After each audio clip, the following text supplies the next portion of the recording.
All right, let's talk some baseball with the best in the business from Fox. John SMOLTZ, the Hall of Famer. John, how are you? Good morning, John. Good morning. Doing pretty good. We're getting close. Really close. End of the month, right? What, the 29th? Yep. Hey, John, give us something. We're in Columbus. We're an hour and a half from Cincinnati, 2 hours from Cleveland. Give us a positive story from each team heading into the regular season. Well, Cincinnati proved what you can do with the new rules.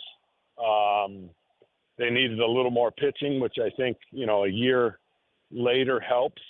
But I believe they led all the baseball in stolen bases, so chaos on the bases is going to be kind of their, it looks like they're going to be aggressive to try and put pressure on the other teams. They've got some young, dynamic players, and the division, to me, is wide open. So I think that's great news going out of camp. I think they learned a lot last year, even though they came up short.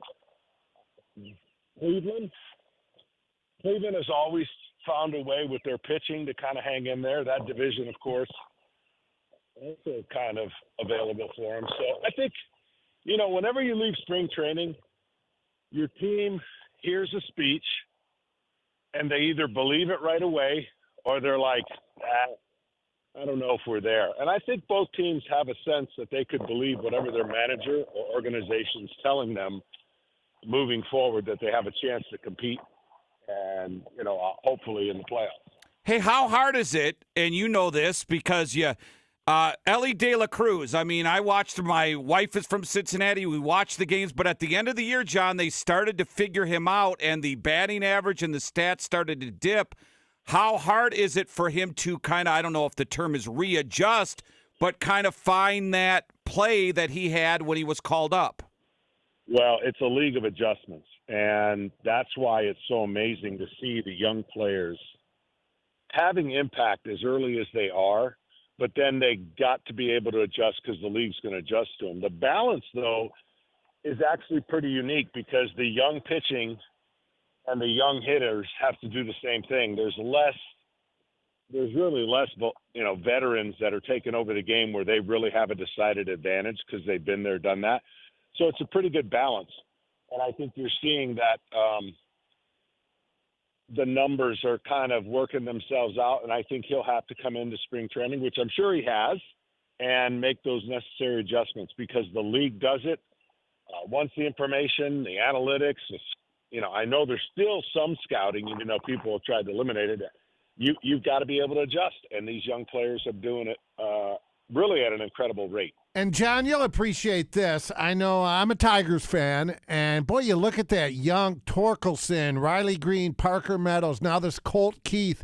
Great young talent, but it's all going to come back to pitching with them. And after Skubal, I don't know what they really have. It all comes down to pitching still. All the changes in the game, and it's pitching. Yeah,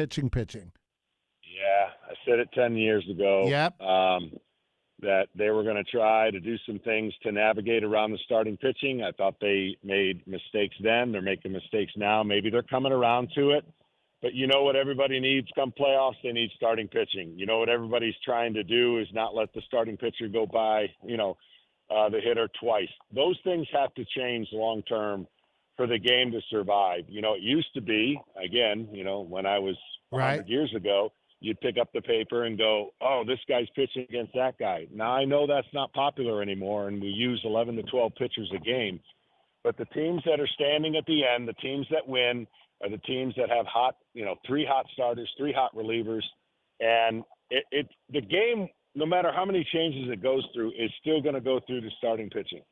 And that's the teams that you got to look out for, and those are the teams that are going to be successful. Hey, and Torg just reminded me, Shohei, he can't get on the mound for the Dodgers this entire season, right? He cannot. He cannot. They've had their share of injuries as well in the starting rotation, and they've built some equity in there. They're betting on the future on a guy again. Like, we're looking at this thing, and I'm always amazed that people go, it's the second one, no big deal, he'll be back. There's less and less guarantees the more times you get hurt. So the Dodgers are stacked. The Braves are stacked. You got some heavyweights in the game right now, but if they don't stay healthy in the rotation late in the year, they're vulnerable. Yeah, and Bueller's back for the Dodgers, which is really good news for them because he is a stud. Hey, John, what do you do with a guy who's out there, and I think maybe Scott Boras kind of misjudged the market for a lot of his players when you look at the recent signees, but Blake Snell, great pitcher, but I don't know if the listeners out there realize Blake Snell has never had a complete game in his career. Yeah, look, he's a really, really, really good pitcher, to say the least. But his years he won the Cy Young, a lot of things had to happen for him to win the Cy Young.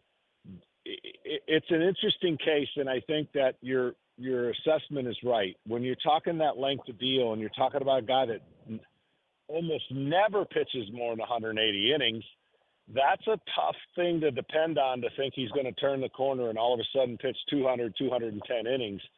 So is he great? Yes. But can he walk 5 a game and strike out 12? Yes. I think there's a lot of things that have to be the right fit and the right amount of years, because the evidence has just shown that, when he's on, he's on.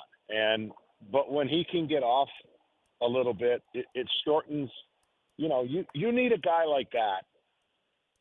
And again, you need a guy like that to pitch some more innings to have that value be associated with him. So it'll be interesting to see who lands it and what creative contract they get. Yeah. So, John, when me and my buddies, we're going out to the sports bar or whatever, we're talking baseball, and we will do weird conversations like, hey, if your life's on the line, you could pick one pitcher to start a game, who would it be? And my two guys are in the modern era. I'm not going to go back to in Dizzy Dean or anything, but in my era, I always say John Smoltz or Pedro Martinez. Pedro because the changeup and fastball, same arm motion. You because you just had filthy stuff. If I were to ask you that question in your day, who did you think was the guy that, okay, I need one game, who's the guy I'm picking? And I can't pick myself? You can pick yourself. Yeah, I love the moment. I'll be honest. I'm not an arrogant or cocky guy, and I pitched with two of the greatest guys in the world. You did. I think they both know when it came to that time I wanted to be on the mound. And look, it sounds corny, but I did it as a kid, where I was imagining every top game that you can pitch outside of a brick wall in my house, and I pitched those games. Something happens in those moments where my heartbeat got slower, and I never viewed it as anything other than that's where I wanted to be. And, I had the chances of a lifetime to pitch in some of the most incredible games. And it really, to me, didn't matter who I was going up against. So I loved it. I wish there was more of it, and that's just speaking because I was spoiled and pitched in so many postseason games. And that's the one thing I miss more than anything. I love calling World Series. I love calling playoffs because that's right in the moment where you can explain to the viewer what somebody might or could be going through, because it is totally different than a regular season game, not even close. See, I'm going to go with local resident Kent Merker. Yeah, Merker's our buddy. Only because I run into him occasionally, and I got to go with Merk in that.